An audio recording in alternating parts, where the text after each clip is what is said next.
Very cautiously passing through the opened magical door, we entered a massive, empty chamber, quite dark and apparently carved out of obsidian, the stone so polished that it reflected our light everywhere with ease. Dominating the walls were hundreds of mirrors, barely distinguishable from the underlying obsidian surface and stretching from floor to ceiling.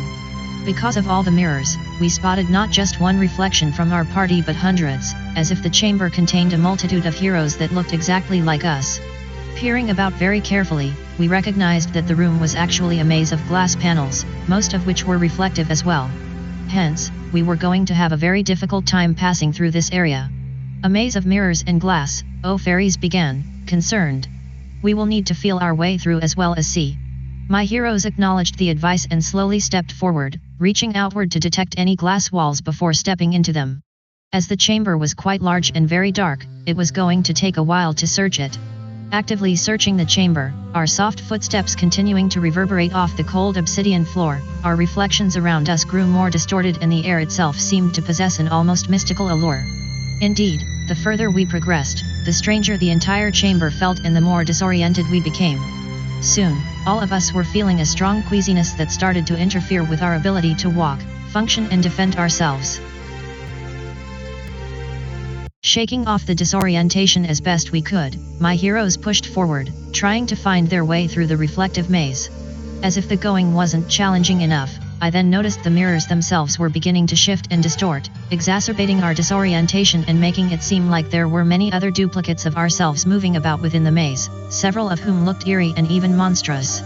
While at first the strange distortions spotted in the mirrors seemed like mere reflections, they suddenly took on a life of their own, stepping out of the mirrors to directly confront our party. These mirror shades looked a lot like other drow we had faced, except that they were quite blurred and difficult to focus on as they attacked. Assaulting us were 2 assassin mirror shades, 1 cleric mirror shade, 3 fighter mirror shades and 1 magic user mirror shade. The strange beings fought like normal, yet strong dark elves but seemed resistant to all our magic, making the battle even harder. Our party seemingly engaged in strange, magical versions of past drow combatants. We then smashed several nearby mirrors, causing the illusions to wink out of existence. They were suddenly gone. Quite disoriented by the attack of the mirror shades, my heroes stumbled about, almost unable now to discern what was real from what was an illusion. We needed to escape this maze and quickly. Then, several more mirror shades emerged from some nearby mirrors, similar to the first group that we had defeated but this time even more numerous. Assaulting our party were 3 assassin mirror shades, 2 cleric mirror shades, 3 fighter mirror shades and 2 magic user mirror shades. While we initially engaged with the illusionary combatants, this time around we knew that smashing the mirrors they had emerged from would cause them to fade away, which they eventually did. We were free of the powerful monsters. Further disoriented by the attack of the mirror shades, I had now seemed to have separated myself from the party entirely. I could still see them in the distance, but they were no longer by my side. A dark moment later, another mirror shade extracted itself out of one of the walls, this one an exact duplicate of Palin, the dark elven sorceress I had just met back in the entrance hall. It appeared I would need to defeat this deadly illusion completely on my own. Setting the blink dog upon the illusion and staying in the shadows, I held my own against the Palin duplicate, eventually wearing her down to the point of defeat, and saving myself in the process. Disoriented with my latest combat experience, I calmed my nerves and took a deep breath, looking around. Moments later, I was then able to rejoin my party, who had apparently been fighting more of the mirror shades themselves. Fumbling forward, and with no true idea whether we were making any progress through the maze, we reached what seemed to be a corner, our likenesses reflecting off the mirrors from an extremely close range now. The location gave us a brief opportunity to catch our breaths and reorient ourselves. Suddenly, something began to materialize directly before us, hovering in the air about 10 feet away. Moments later, I recognized what had appeared. Of all people, it was the Enlightened One who we fought back in the Dome of Decisions. The Enlightened One looked at us with that same murderous outrage she attacked us with before. Enlightened One! Oh, fairies cried, recognizing her and immediately afraid. Studying the woman before us, our last encounter with her extremely perilous and nearly fatal, she certainly seemed real, but a small part of me doubted, especially given our current circumstances. If she were an illusion, it would be difficult to dispel. The woman looked very believable and the situation felt dire. Still, I concentrated on the Enlightened One, trying to dismiss her as a simple illusion. It's an illusion. I cried, seeing the magic for what it was and desperate for my party to see through it as well. Concentrate. Dispel the illusion, it's not real. One by one, each of my heroes recognized the trick for what it was, and moments later the illusion of the enlightened one was gone. By thunder! Red Fern exclaimed, so relieved to not have to battle such a powerful foe. The illusion dispelled, we could now continue our way through the mirror-filled chamber.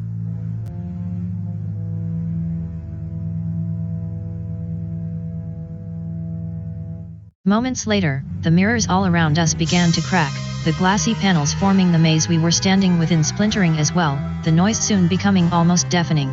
Shards of glass then detached from the walls, slowly levitating toward the far southern wall of the dark chamber. Doing our best to avoid the flying shards, the broken glass soon began to amalgamate, forming some sort of highly magical creature with a head, arms, legs and central torso. Glittering in your light, the amalgamation process soon completed, all the mirrors here now completely shattered and a colossus of glassy shards now standing before all of us. One final boss it seems, Eswin commented, preparing himself for a final, challenging fight. Any advice? It's some sort of golem with anti-magic properties. Oh, fairies warned. Best not to use magic against it. The mirror amalgamation then stepped forward, our destruction its only goal. Seemingly made from shards of broken glass, the mirror amalgamation was a bizarre type of golem that stood nearly 20 feet tall and was roughly humanoid in shape. While able to effectively slice and dice its opponents at will, the mirror-like properties of the monster also caused half of all damage sustained to be redirected at its attackers as well. Like bronze golems, they had immunity to most magical effects and could only be hit by magical weapons. While we were able to unleash our Blink Dog and Hellhound Pup against the amalgamation, along with planting a skeleton seed to attack the monster as well, we weren't able to use any magic against the golem. Worse, as each of our party members struck the amalgamation with a preferred weapon, half of the damage was redirected against that hero, so as we wounded it, we wounded ourselves as well. Hence, Sainairs and Kartha couldn't do much actual battling against the golem, as they were kept busy healing everyone else, especially Eswin and Ariana. Over time, however, we slowly wore the mirror amalgamation down. At last, a final blow was struck and the monster finally shattered completely, thousands of tiny glassy shards falling to the floor all about us. The boss was no more, we had destroyed it. As the chamber went silent, a glowing humanoid appeared just before the magical door in the southern wall. Approaching the ghostly spirit, we quickly recognized her as the drow sorceress Palin, who magically communicated with me back in the entrance hall a short time ago. The glow of the sorceress was softer now, the spirit gently smiling as we approached.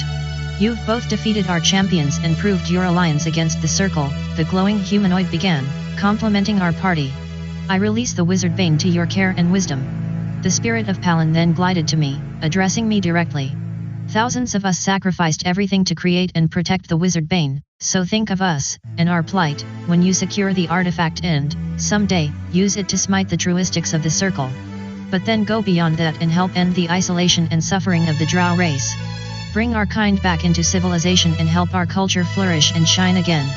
Please, all of you, do this, in the name of all the drow who died to deliver the Wizardbane. Palin's words were very moving, almost touching my soul, eliciting a compassionate response from me. We see now how our Sislan culture is responsible for all your pain and heartache, and we will use the Wizardbane to one day take down the circle, end the banishment of the drow and reintegrate all of you back into society with dignity and respect, I answered, my response as heartfelt as possible. None of you shall have died in vain. The spirit of Palin smiled, truly believing that our party would now take the baton of justice she was handing us and carry on with their fight, about to leave a final piece of advice. I am not the only spirit who dwells in your past, the ghostly woman began. There is another soul out there, locked in a magical prison, who you should seek. She goes by many names, but the one I am sure you're familiar with is Sisla. Wait, what? Sainairs replied in near shock, naturally surprised by the advice. The spirit of Palin then faded away, her work here complete and her soul now finally at peace. The magical southern door then slid open, revealing a final chamber beyond, a bright, warm glow emanating from within. Sisla, is locked in a magical prison? Sainairs asked of me, as if I knew the answer. That is quite the revelation, Kartha responded instead, quite shocked as well. Never mind that for now, O fairies ordered, stepping toward the opened door. Hurry, let's seize the Wizardbane. Passing through the magical door, our party stepped into what seemed to be an outdoor setting, a green and thriving oasis in the middle of a vast, limitless desert. Rich, lush vegetation grew in a circle of about 100 yards, a small pool of water stood nearby and the sun shone down from above. If we had not somehow just been teleported somewhere outside, it sure felt like we had. Further, we felt our wounds quickly close and all the pain from our recent combat disappeared. We had been fully restored. Glancing about, we didn't see anyone here or any obvious threats, although we didn't see the Wizardbane either. Hence, it appeared we would need to do a quick search of this wondrous area. Marching straight ahead toward the exact center of the oasis, it didn't take long before we found a glowing stone dais on the ground, some drow inscriptions written upon the base. Floating in the air above the dais was what we assumed to be the Wizardbane, a magnificent black longsword inscribed with all manner of runes and glowing softly with a dull orange light. Our prize was literally within reach. First looking to me for approval, Eswin cautiously stepped to the dais and reached for the levitating weapon.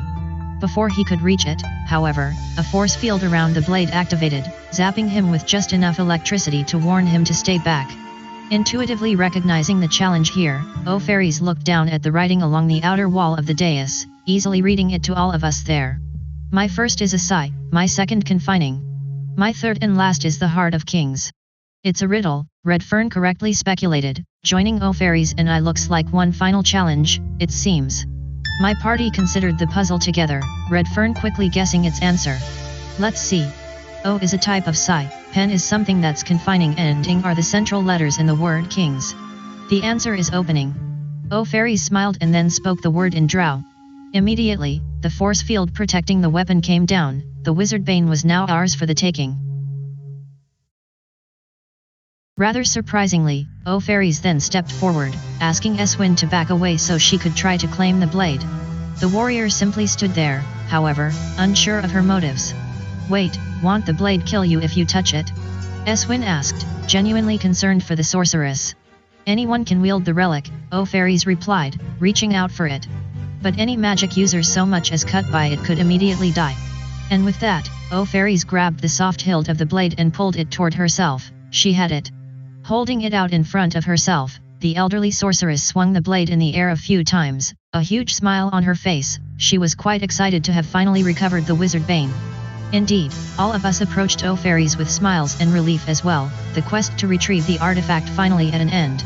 A moment later, a magical portal appeared alongside our party, some sort of dimension door leading back to what appeared to be the initial entry corridor of the Drow stronghold. We now had an easy way back to the very beginning of the dungeon as well.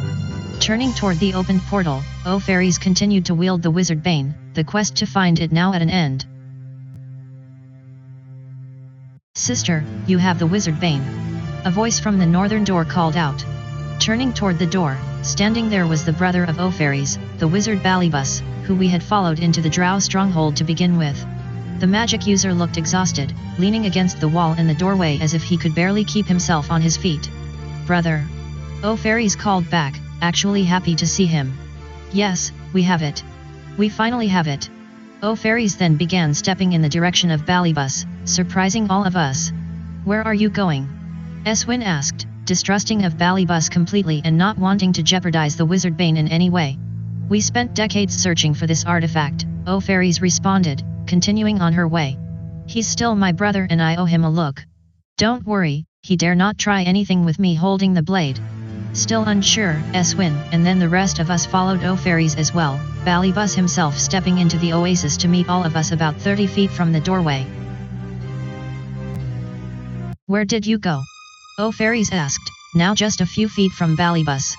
I thought you would beat us to the artifact. I was attacked by those night trolls, the sorcerer returned, out of breath and bleeding it appeared. I drank a potion of gaseous form to escape, then hid in the shadows following all of you, barely able to keep up. O'Fairies took a long look at her brother, very concerned for him. She turned, handed Eswin the Wizardbane, then turned back to Balybus, retrieving some bandages to begin attending to his wounds. Don't bother, the sorcerer mumbled, putting out his own hands to stop. The magic keeping me alive is gone, I am already near death. But we've recovered the Wizardbane. O'Fairies almost shouted, wanting her brother to live.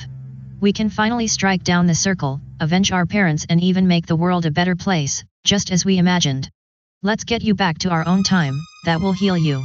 At the continued cost of all those lives? Balybus asked, apparently feeling shame for what he had done to prolong his life. No, let me die here, at least with a little dignity. I will not. Oh, Fairies barked, unwilling to let her brother go. You always said you were meant for greater things, you're coming back with us. My loving sister, even to the end, Balybus grinned, barely able now to even stand. It appears you have been my destiny all along. Go with this adventuring party and do great things with the Wizardbane. Recognizing that Balybus intended to let himself expire very shortly, and apparently nothing she could say would change his mind, Oh Fairies started to cry, stepping to him for what would likely be a final embrace. But you promised we would do this together, and I never lost my faith in you. We will do this together. Balybus whispered, his voice suddenly taking a very strange tone, but in a way where I live forever. Without warning, Balybus cruelly thrusted a dagger into the exposed belly of Oh Fairies, the attack as brutal as it was sudden. The eyes of Oh Fairies widened in utter pain and shock, the poison of the blade quickly invading her body to nearly slay her on the spot. Suddenly paralyzed by the poison, Oh Fairies fell backward and to the ground, the exposed blade now easily visible to our party. That's a Drow assassin's dagger. Ariana warned, instantly recognizing the deadly weapon. He's murdered her. Golems. Balybus then cried, further confusing our party with his sudden, evil behavior. Lurking just outside the doorway leading into the oasis, a variety of golems stepped into the magical chamber, taking us nearly by surprise. Not unlike all the golems we encountered back in the laboratory above, enough of the automatons were now reaching Balybus to force us backward a bit. Should a fight break out, we would have a very difficult time of it. As the life of Oh Fairies slipped away, the wicked sorcerer began to mumble, apparently reciting some ancient, evil spell, and as the golems formed a line alongside Balybus, we watched in both horror and fascination as the magic user drew the very essence of life from Oh Fairies, inhaling her spirit in one long, deep breath. As the ritual continued, we then watched as the corpse of Oh Fairies unnaturally dried and shriveled, her body quickly drained of all its energy and rendered into a desiccated husk. Similarly, the flesh of Balybus crackled and hardened, his skin withering as well. He's turning himself into a lich. Kartha uttered, recognizing the ritual and the process but utterly horrified nonetheless.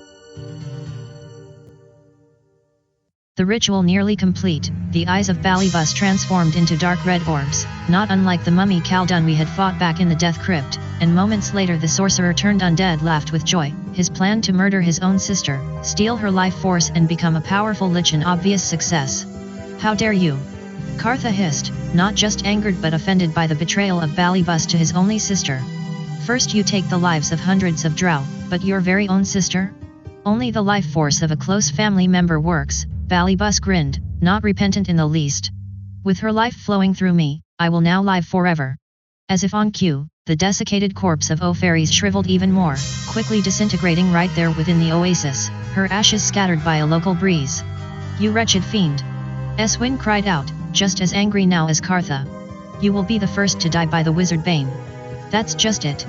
The newly created lich replied, opening and closing his near-skeletal hands now as he quickly adapted to his new physiology. The Wizardbane only works on living opponents, you can't slay me with that now. Well, see about that. Eswin cried, raising the Wizardbane for the first time and needing to smite Balybus as quickly as possible. In turn, the newly formed lich ordered his various golems forward as well, beginning a new spell himself. Rushing to attack us were 1 Amber Golem, 2 Bone Golems, 1 Clay Golem, 3 Crystal Golems, 2 Flesh Golems and 6 Wood Golems. Of course, the biggest threat was Balybus himself, now an undead lich and capable of defeating us all by himself. Recognizing the huge threat, we threw everything we had into the fight, directing our Blink Dog and Hellhound Pup at Balybus and Eswin chasing down the lich as well to strike him with the Wizardbane, which still did tremendous physical damage to the former magic user. The rest of us concentrated on all the golems, Sainairs and Kartha healing us as needed. The vicious battle lasted over 15 minutes, but soon all the golems were defeated. Balybus, however, managed to cast a final dimension door spell, throwing all of us a cynical smile before passing through it and gone moments later, Balybus had escaped. Damn that sorcerer! Eswin huffed, putting the Wizardbane away. Or whatever the hell he is now. A lich. Redfern responded, still distressed. He's become quite powerful, and I doubt we've seen the last of him. That's well and good by me, Kartha condemned, herself still quite angry as well. He's responsible for so much death, and his own sister. Evil like that cannot be permitted to exist. Well, fight Balybus another day, I summarized, thankful my heroes at least survived his undead rebirth. For now, let's get back to our own time and place. My party agreed, but first both Kartha and Sainairs said a quick, thoughtful prayer for Opheres, a brave and loving woman who was brutally betrayed by her own brothers so he could magically extend his own life into undeath. Indeed, all of us swore that someday Balybus would be held accountable for all the life he had taken and be made to pay for his wicked crimes. The golems destroyed, the Wizardbane secured in Eswin's scabbard and all the encounters here within the Dark Elf stronghold complete, it was time to leave the oasis and return to the original entry corridor above through the nearby dimension door. Stepping through the magical dimension door, an experience we were starting to grow accustomed to, we immediately arrived back within the initial entry corridor of the Drow stronghold, safe and sound. While we could, of course, proceed north and explore the stronghold all over again, everyone in the party wanted to climb the stairway leading up and depart the dungeon as soon as possible, both tired and somewhat dejected with the loss of Opheres. Climbing the stairway back up, the reverse effect we experienced within the manor ruins occurred, several hundred years of time passing by around us in the span of just a few surreal moments. As we reached the top of the stairway and re-emerged within the manor ruins, I sensed that we were back within our own time, the magical portal to the Drow stronghold now severed permanently and impossible to take again. Quickly glancing about, we spotted the bed and small library of Balybus, along with the small magical pool that was keeping Balybus alive, and was still draining the life out of the dark elves beyond. But there was no sign of the newly born lich. Balybus had indeed escaped. That monster is gone, began Redfern, eyeing the magical pool beyond. But we need to destroy that bath over there, let's go. In agreement, I led my party to the pool, standing alongside it moments later. I still feel aged, Sainairs began, uncomfortable with what he was about to recommend. There is no way to return this living energy to the Dark Elves, but we could use it ourselves to restore what the aging sickness has taken from us. My heroes reluctantly agreed, and one by one each of us waded into the pool, absorbing a small part of the life force energy stolen from the drow to restore our own missing life force. Minutes later, all of us were refreshed and re-energized, our youth fully restored.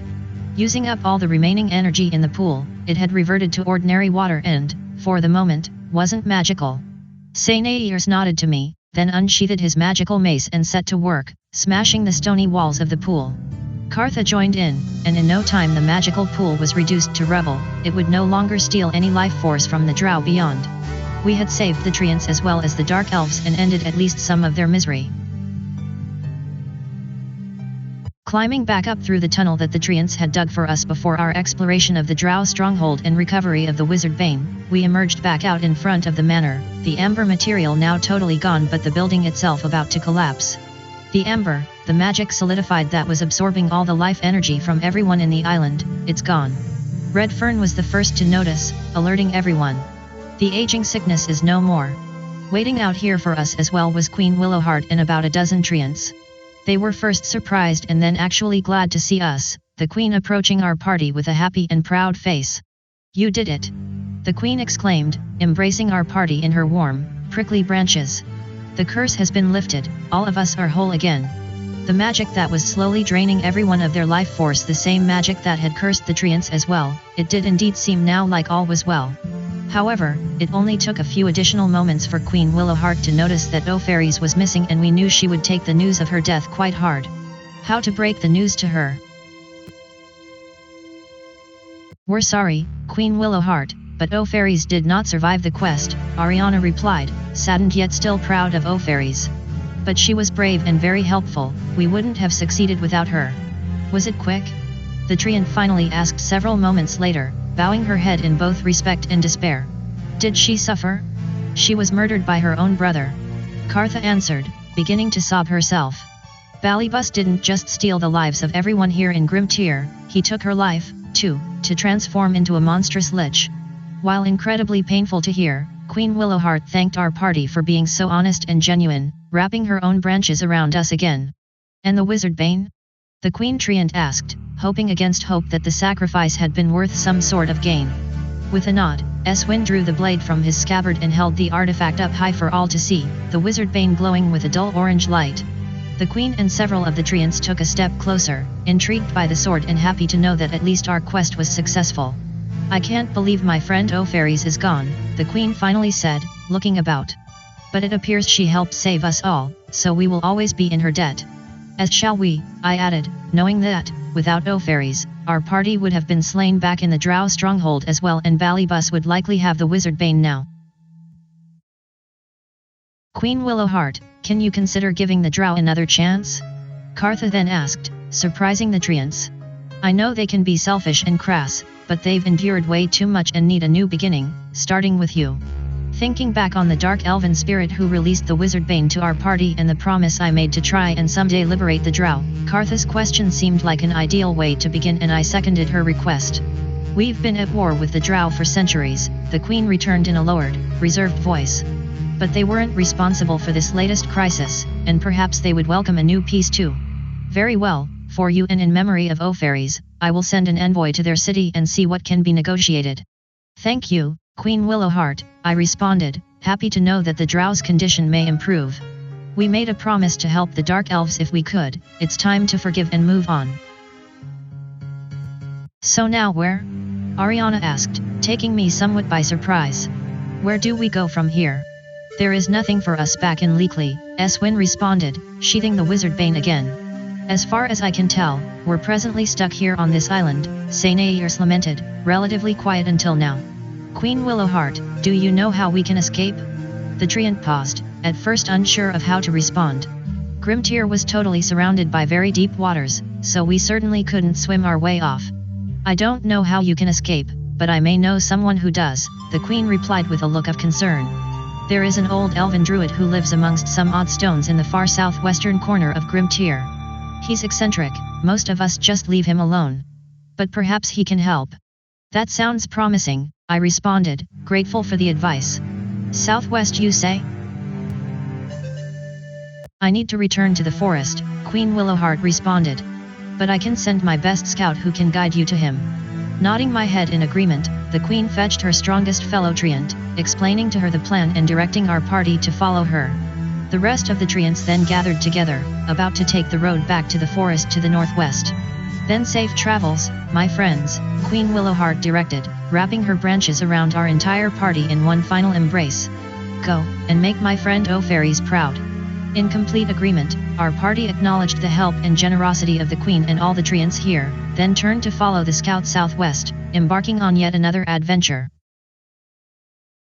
And that's a wrap of episode number 56, Quest for the Wizardbane Part 5. Expect additional episodes every few weeks as the story continues.